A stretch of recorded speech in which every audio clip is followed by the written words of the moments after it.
वो एक ऊंची जाति के ब्राह्मण और एक निचली जाति की महिला की नाजायज औलाद है। अब यहाँ पर मैं ऊंची जात और नीची जात इसलिए कह रही हूँ क्योंकि मूवी में ऐसा ही कहा गया है। पर्सनली मुझे ये अपर कास्ट लोअर कास्ट ये सब कुछ बिल्कुल भी पसंद नहीं है। मतलब क्यों हमें डिफ्रेंशिएट करना है? वैसे भी सारे रिलीजन में यही सिखाया जाता है कि हम सब एक हैं। बट पता नहीं क्यों लोग आपस में इन सब बातों को लेकर बैठ जाते हैं। एनीवेज, अब मूवी पर वापस आते हैं। अब बात करें ओमी की, तो ओमी वहाँ के एक पावरफुल पॉलिटिशियन तिवारी भाई साहब के लिए पॉलिटिकल क्राइम्स करता है। और ओमी के गैंग में उसके सबसे ज्यादा दो ही वफादार आदमी हैं। एक है ईश्वर त्यागी यानी कि लंगड़ा त्यागी, और दूसरा है केशव उपाध्याय यानी कि केशव फिरंगी। अब डॉली के पिता ओमी के सर पर बंदूक तान देते हैं कि वो डॉली को छोड़ दे, नहीं तो वो उसे मार देंगे। कि तभी डॉली के पापा को भाई साहब का फोन आता है और वो दोनों को समझाते हैं कि अभी राजनीतिक स्थिति ठीक नहीं है और इसी वजह से वो खून खराबा ना करे। अब ये सुनने के बाद डॉली के पापा वहां से चले जाते हैं। बट अगले दिन वो फिर से भाई साहब के पास पहुंच जाते हैं जो कि अभी जेल में थे, और उन्हें यही कहने लगते हैं कि वो अपनी डॉली को वापस लाना चाहते हैं। जो सुनकर भाई साहब ओमी को बुलाते हैं और उसे कहते हैं कि वो डॉली को भी साथ लेकर आए। जिसके बाद भाई साहब डॉली के पापा और ओमी के सामने डॉली से पूछते हैं कि क्या किसी ने उसके साथ जोर जबरदस्ती की थी। जो सुनने के बाद डॉली उन्हें सब कुछ बताने लगती है।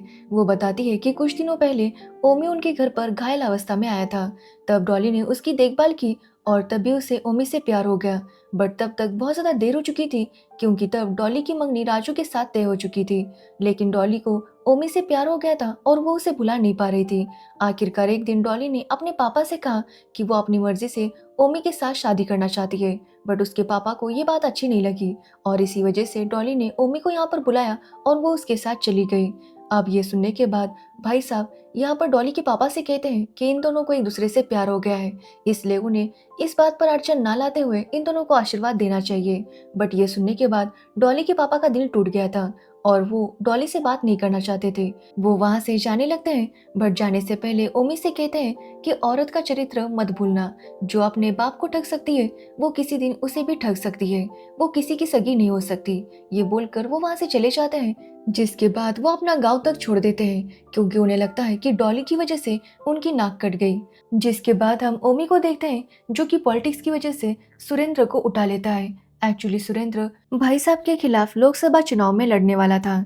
एक्चुअली वो इंदौर सिंह का आदमी था। अब वो लोग पैसों का लालच भी उसे देते हैं बट वो फिर भी हार नहीं मानता। जिसके बाद ये लोग उसका एमएमएस बनाते हैं और उसे मार देते हैं और उसी एमएमएस को दिखाकर इंदौर सिंह को ब्लैकमेल करते हैं, जिसकी वजह से वो चुनाव से हट जाता है। जिसके बाद तिवारी भाई साहब को लोकसभा चुनाव लड़ने के लिए चुना जाता है, तो वही ओमकार को भी विधानसभा का चुनाव लड़ने के लिए चुना जाता है, जिसकी वजह से बाहुबली की जगह अब खाली थी। अब ये न्यूज जब राजू टीवी पर देखता है तो वो डॉली को ही याद कर रहा था क्योंकि अभी भी वो डॉली को भूल नहीं पाया था। अब ये न्यूज देखने के बाद राजू तुरंत लंगड़ा त्यागी के पास जाता है और उसे बधाई देने लगता है कि अब अगला बाहुबली लंगड़ा त्यागी ही बनेगा। जो सुनकर लंगड़ा त्यागी भी बहुत खुश था और उसे भी पूरा कॉन्फिडेंस था कि वही अगला बाहुबली बनेगा। जिसके बाद हम ओमी को देखते हैं जो कि आज अनाउंस करने वाला था कि अगला बाहुबली कौन बनेगा, और इसके लिए उसने वहां पर हवन भी रखा था। अब वहां पर लंगड़ा त्यागी और केशु दोनों थे। तो वही हम ओमी को देखते हैं जो डिसाइड करता है कि अगला बाहुबली केशु फिरंगी बनेगा। अब ये बात जैसे ही लंगड़ा त्यागी सुनता है उसे बहुत ज्यादा दुख होता है और बहुत ज्यादा गुस्सा भी आता है। बट वो किसी से कुछ भी नहीं कहता और ना ही ऐसे दिखाता है कि वो इससे नाराज है, बल्कि वो सबको बताने लगता है कि अब से उनका बाहुबली है केशु फिरंगी। बट अंदर ही अंदर वो बहुत ज्यादा गुस्सा था। तो वही ये सब देखकर भाई साहब ओमी से कहते हैं कि कहीं उसने गलत बाहुबली तो नहीं चूज कर लिया, क्योंकि इससे लंगड़ा को बहुत ज्यादा दुख होगा। बट यहाँ पर ओमी कहता है कि केशु ऊंची जाति का है और लंगड़ा की तुलना में वो काफी यंग है, साथ ही वो कॉलेज से पढ़ा लिखा है, जिसकी वजह से उन्हें एजुकेटेड लोगों के भी वोट मिलेंगे। साथ ही वो कहता है कि लंगड़ा उसके भाई जैसा है और वो उसकी बात जरूर समझेगा। बट ऐसा बिल्कुल भी नहीं था। एक्चुअली लंगड़ा को ओमी का ये फैसला काफी ज्यादा इंसल्टिंग लग रहा था। वो केशु से काफी जेलस था और उसका कहना था कि केशु बहुत ज्यादा गैर जिम्मेदार है, साथ ही उसके पास कोई भी एक्सपीरियंस नहीं है, और ऐसे ही ओमी ने उसे यहाँ का बाहुबली बना दिया। जिसके बाद हम ओमी को देखते हैं जो डॉली को अपने गांव लेकर आता है, जहाँ पर सब लोग उसका काफी अच्छे से स्वागत करते हैं। अब वहाँ पर डॉली की मुलाकात लंगड़ा त्यागी की वाइफ इंदु से होती है और दोनों में काफी अच्छी दोस्ती हो जाती है। जिसके बाद हम राजू को देखते हैं जो भी उसी गाँव में आता है और ओमी से माफी मांगता है। वो ओमी से कहता है कि अगर उसे पता होता कि वो डॉली से प्यार करता है तो वो कभी भी डॉली की तरफ नहीं देखता। अब ये सुनने के बाद ओमी भी उसे माफ कर देता है कि तभी ओमी को डॉली बुलाती है और वो उसे हलवा खिलाने लगती है जो कि उसने ओमी के लिए बनाया था। बट उन दोनों को साथ देखकर राजू को काफी बुरा लगता है और वो अकेले में जाकर बहुत ज्यादा रोता है। तभी उसके पास लंगड़ा आता है और वो राजू को समझाने लगता है कि वो इस तरह से ना रोए। बट यहाँ पर राजू उससे गुस्से में कहता है कि वैसे भी लंगड़ा ने भी क्या उखाड़ लिया, वो 15 सालों से ओमी के आगे पीछे घूम रहा था और जब लंगड़ा की बाहुबली बनने की बारी आई तो ओमी ने उस केशु को बाहुबली बनाया जो कि अभी अभी आया है। अब ये सुनने के बाद लंगड़ा उसे कुछ भी नहीं कहता। यहाँ पर हम समझ पाते हैं कि उसके दिमाग में जरूर कुछ चल रहा था। अब उसी रात लंगड़ा त्यागी के बेटे गोलू का बर्थडे था और लंगड़ा त्यागी उसमें फोटोज क्लिक कर रहा था।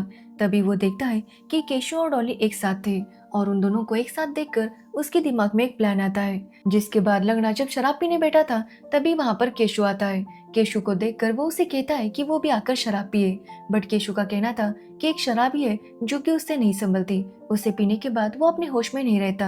अब ये सुनने के बाद लंगड़ा केशु का काफी मजाक उड़ाता है, जो सुनने के बाद केशु अपसेट हो जाता है और एक पूरी बोतल पी जाता है। जिसके बाद हम देखते हैं कि वहां पर बिल्लो का डांस शुरू होता है जिसमें सब लोग डांस करने लगते हैं। तो वही इधर हम ओमी को देखते हैं जो कि डॉली को उनका पुश्तैनी कमरबंद देता है और उसे अपना घर दिखाने लगता है। जिसके बाद हम देखते हैं कि यहाँ पर लंगड़ा राजू से कहता है कि वो जाकर बार बार बिल्लो के सामने सिगरेट पिए और राजू ऐसा ही कर रहा था, जो देखकर केशु गुस्सा हो जाता है और राजू को काफी पीटता है। अब जैसे इसके बारे में ओमी को पता चलता है, ओमी वहां पर आकर पूछने लगता है कि आखिर झगड़ा किसकी वजह से शुरू हुआ। बट यहाँ पर लंगड़ा एक्टिंग कर रहा था कि वो केशु के साथ है। वो यहाँ पर यही कहता है कि केशु ने झगड़ा शुरू नहीं किया। बट ओमी ने देख लिया था कि केशु ने राजू को पीटा था, जिसकी वजह से वो केशु को काफी डांटता है और उसे कहता है कि वो कुछ दिनों तक उसकी शक्ल उसे ना दिखाए। जिसके कुछ टाइम बाद लंगड़ा त्यागी केशु के पास आता है और उसे समझाता है कि अगर उसे ओमी भैया को मनाना है तो वो सबसे पहले जाकर डॉली को पटाने की कोशिश करे, क्योंकि आजकल ओमी डॉली की हर बात मानता है, इसलिए उसे डॉली से बात करनी चाहिए। वैसे भी डॉली उसकी कॉलेज की पुरानी दोस्त है, तो अगर वो डॉली को मना लेगा तो डॉली ओमी को मना लेगी। वो बताता है कि ओमी चुनाव के काम से भाई साहब के पास जा रहा है, तभी उसे जाकर डॉली से बात कर लेनी चाहिए। अब ये सुनने के बाद अगले दिन केशु डॉली से मिलने जाता है, जहाँ पर वो डॉली से कहता है कि वो उसे ओमी के गुस्से से बचा ले। अब ये सुनने के बाद डॉली उसे कहती है कि वो चिंता ना करे, वो ओमी से बात कर लेगी। बट इसके बदले केशु को भी उसका एक काम करना होगा, केशु को उसे एक इंग्लिश गाना सुनाना होगा। अब ये सुनने के बाद केशु भी इसके लिए मान जाता है, जिसके बाद वो डॉली को इंग्लिश गाना सिखाने लगता है कि तभी वहां पर लंगड़ा और ओमी आ जाते हैं, जिन्हें देखकर केशु काफी डर जाता है और तुरंत वहां से भाग जाता है। बट केशु को भागता हुआ ओमी ने देख लिया था। अब ओमी यहाँ पर लंगड़ा से पूछता है कि क्या उसने केशु को देखा, बट लंगड़ा पहले मना करता है। जिसके बाद वो किसी से कॉल पर बात करने की एक्टिंग करता है और कहता है कि वो केशु ही था। यहाँ पर लंगड़ा ओमी से कहने लगता है कि पता नहीं केशु यहाँ पर क्यों आया था, जबकि घर में डॉली अकेली थी। जो सुनने के बाद ओमी भी घर पे डॉली से यही पूछता है कि केशु यहाँ पर क्यों आया था। तभी डॉली ओमी को वो इंग्लिश गाना सुनाती है, जो सुनकर ओमी का दिल पिघल जाता है। तो वही हम देखते हैं कि लंगड़ा की वाइफ इंदु ने डॉली का वो कमरबंद चुरा लिया था, जो कि कुछ टाइम पहले ओमी ने उसे दिया था। अब जब लंगड़ा उस कमरबंद को देखता है तो वो बहुत ज्यादा खुश होता है। तो वही इधर डॉली ओमी से कहती है कि वो केशु को माफ कर दे, जो सुनकर ओमी भी उसकी बात मान लेता है और उसे कहता है कि जिस दिन उसकी और डॉली की शादी होगी उस दिन वो केशु को माफ कर देगा। जिसके बाद अगले दिन डॉली पंडित को बुलाती है और उसे शादी की डेट निकालने के लिए कहती है। तो पंडित कहता है कि अगले महीने की 30 तारीख को मुहूर्त काफी अच्छा है, इसलिए उस दिन शादी करना अच्छा होगा। अब ये सुनकर डॉली काफी खुश होती है और ओमी से कहती है कि अगले महीने की 30 तारीख को उनकी शादी हो जाएगी, साथ ही किसी को माफी भी मिल जाएगी। अब यहाँ पर ये सुनने के बाद लंगड़ा ओमी से कहता है कि उसे लग रहा है कि डॉली को अपनी शादी से ज्यादा किसी की माफी की चिंता है। एक्चुअली वो यहाँ पर केशु और डॉली के बारे में ओमी के दिमाग में उल्टे सीधे ख्याल डाल रहा था। तो वही शहर में जब भाई साहब गाड़ी से जा रहे थे तभी उनके ऊपर किचलू नाम का बंदा गोलियां चलाता है, जिसकी वजह से भाई साहब को चोट आती है, बट उनकी जान बच गई थी। अब ये खबर सुनते ही ओमी और लंगड़ा तुरंत वहां पर पहुंच जाते हैं। अब थोड़ी देर बाद डॉली भी वहां पर आती है, जिसे देखकर ओमी काफी खुश होता है। बट जैसे उसे पता चलता है कि डॉली केशु के साथ वहां पर आई है तो उसका मुंह उतर जाता है। इसके बाद वो सारे लोग मिलकर किचलू का पता लगाने में लग जाते हैं। एक्चुअली किचलू इंदौर सिंह का आदमी था। अब यहाँ पर ओमी सभी को कुछ ना कुछ काम देता है, बट वो केशु से कहता है कि वो उसकी शादी का कार्ड बांटे। अब ये सुनने के बाद केशु को बिल्कुल भी अच्छा नहीं लगता, क्योंकि उसे ये काम दिया गया था और इसी वजह से वो काफी ज्यादा गुस्से में था। अब उसे गुस्से में देखकर लंगड़ा केशु से कहता है कि अगर केशु ओमी को मनाना चाहता है तो वो किचलू को पकड़कर उसे मार दे, जिससे ओमी उसके ऊपर खुश हो जाएगा। वो यहाँ पर केशु से कहता है कि अगर केशु को किचलू का पता लगाना है तो वो बिल्लो से बात करे। वो इस मामले में सीआईडी की तरह काम करती है और वो तुरंत किचलू का पता बता देगी। साथ ही वो वहाँ पर डॉली का कमरबंद भी केशु को देता है और कहता है कि वो इस कमरबंद को बिल्लो को दे दे, जिसके बाद वो किचलू का पता यूं बता देगी। अब ये बात मानकर केशु भी बिल्लू के पास आता है और उसे कमरबंद दे देता है, जिसके बाद बिल्लू उसे किचलू का पता बता देती है, जो कि वो लंगड़ा को बताता है और लंगड़ा ये बात ओमी को बताता है, जिसके बाद ओमी और लंगड़ा जाकर किचलू को मार देते हैं कि तभी वहां पर केशु भी आ जाता है। बट केशु को वहां देखकर ओमी को बिल्कुल भी अच्छा नहीं लगता। यहाँ पर लंगड़ा ओमी से कहता है कि उसने बिल्लो के पास एक कमरबंद देखा है। अब यहाँ पर जब ये बात पता चलती है ओमी को कि बिल्लो के पास जो कमरबंद है वो डॉली का है, तो वो डॉली के पास जाकर उससे पूछने लगता है कि उसने जो कमरबंद उसे दिया था वो कहाँ पर है। अब ये सुनने के बाद डॉली भी हर जगह वो कमरबंद ढूंढने लगती है, बट उसे कमरबंद नहीं मिलता, जिसकी वजह से ओमी उसके ऊपर गुस्सा था। अब अगले दिन डॉली काफी परेशान थी क्योंकि अभी तक उसे कमरबंद नहीं मिला था। तभी वहाँ पर इंदु आती है और उससे पूछती है कि आखिर क्या हुआ, बट डॉली यहाँ पर झूठ बोल देती है कि कुछ भी नहीं हुआ। अब अगले दिन शादी की रस्में शुरू हो जाती है। इसी बीच ओमी भैया को फोन आता है कि उनके दुश्मनों का पता चल चुका है। ये सुनने के बाद ओमी वहीं से रस्मों से उठकर उन लोगों को मारने के लिए लंगड़ा के साथ चला जाता है, जिसके बाद वो अपने सारे दुश्मनों को मार देता है और लंगड़ा से पूछता है कि उसे डॉली और केशु के बारे में क्या लगता है, क्या सच में उन दोनों का अफेयर चल रहा होगा। अब ये सुनने के बाद लंगड़ा उससे कहता है कि उसे भी यही लगता है। अब ये सुनने के बाद ओमी लंगड़ा को काफी पीटता है और लंगड़ा से कहता है कि उसे डॉली की आंखों में सच्चाई दिखती है और अगर लंगड़ा उसके खिलाफ कोई सबूत लेकर आएगा जिससे ये साबित हो जाए कि डॉली और केशु का अफेयर है तो वो डॉली को मार देगा, और अगर लंगड़ा गलत साबित हुआ तो वो लंगड़ा को मार देगा। जिसके बाद शादी की तैयारी चल रही थी, जिसके बीच केशु का मोबाइल गिर जाता है, जिसे राजू उठा लेता है। अब केशु के मोबाइल पर बिल्लो का कॉल आ रहा था, जिसे कि राजू रिसीव करता है और उसे कहता है कि केशु अपने काम में बिजी है। साथ ही वो यहाँ पर यह भी बताता है कि केशु ने उससे कहा है कि वो बिल्लो को बताए कि जो कमरबंद उसने बिल्लो को दिया था वो उसे वापस चाहिए क्योंकि वो किसी और का है। अब ये सुनने के बाद बिल्लो को केशु के ऊपर काफी गुस्सा आ जाता है, जिसके बाद हम देखते हैं कि डॉली और ओमी की शादी हो जाती है। बट यहाँ पर ओमी बिल्कुल भी खुश नहीं था और ये देखकर डॉली समझ नहीं पा रही थी कि आखिर ओमी को हुआ क्या है। बट यहाँ पर ओमी डॉली के पास जाने से पहले जानना चाहता था कि डॉली और केशु का अफेयर है या नहीं, और इसी वजह से वो लंगड़ा के सबूत का इंतजार कर रहा था। जिसके कुछ टाइम बाद हम बिल्लो को देखते हैं जो कि गुस्से में केशु के घर जाती है और उसे काफी बातें सुनाकर वो कमरबंद उसके मुंह पर फेंक कर वहां से जाने लगती है। अब वहां पर राजू और लंगड़ा भी थे, साथ ही ओमी भी ये सब कुछ दूर से देख रहा था और बिल्लो के पास वो कमरबंद देखकर वो समझ जाता है कि केशु ने वो कमरबंद बिल्लो को दिया था और केशु को वो कमरबंद डॉली ने दिया था क्योंकि वो उससे प्यार करती है, और इसी वजह से ओमी अब केशु पर काफी गुस्सा था।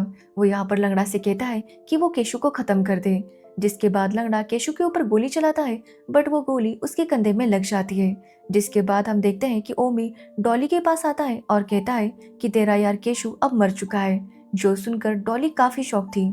ओमी डॉली से पूछने लगता है कि आखिर कब से उसका केशु के साथ चक्कर चल रहा है। अब ये सुनने के बाद डॉली समझ नहीं पा रही थी कि आखिर ओमी ऐसा क्यों कह रहा है। वो ओमी से कहती है कि अगर उसे उस पर डाउट है तो वो उसे कुछ भी ना कहे, बस उसे खत्म कर दे। अब ये सुनने के बाद ओमी डॉली को मार देता है तो वही केशु को होश आता है और केशु की ये हालत देखकर इंदु तुरंत ओमी के पास आती है, बट वहाँ पर वो डॉली को मरा हुआ देखती है। साथ ही वो देखती है कि ओमी के पास वो कमरबंद था। ये देखकर इंदु यहाँ पर ओमी को बताती है कि ये कमरबंद उसी ने डॉली से चुराया था। अब ये सुनने के बाद ओमी पूरी तरह से हैरान हो जाता है। यहाँ पर वो समझ जाता है कि ये सब कुछ लंगड़े का किया धरा है, उसी ने उसे डॉली और केशु के खिलाफ भड़काया। तभी वहाँ पर लंगड़ा आ जाता है और यहाँ पर कहीं ना कहीं उसे अंदाजा हो गया था कि ओमी को उसके बारे में सब कुछ पता चल चुका है। तो वही इंदु भी लंगड़ा के ऊपर काफी गुस्सा हो जाती है कि उसकी वजह से ये सब कुछ हो गया। बट यहाँ पर लंगड़ा इंदु को थप्पड़ मारता है और वहां से जाने के लिए कहता है। अब उसके जाने के बाद लंगड़ा यहाँ पर ओमी से कहता है कि वो जानता है कि ओमी को सब कुछ पता चल चुका है, इसलिए अगर ओमी उसे मारना चाहता है तो वो उसे मार दे। बट ये सुनने के बाद ओमी उसे कुछ भी नहीं करता। ओमी लंगड़ा से कहता है कि वो लंगड़ा को मारकर उसे आजाद नहीं करना चाहता, बल्कि वो चाहता है कि वो तड़प तड़प कर जिए। जो सुनकर लंगड़ा अपने घर जाता है तो वो देखता है कि हनुमान राम के दूत माता अंजनी के पुत्र।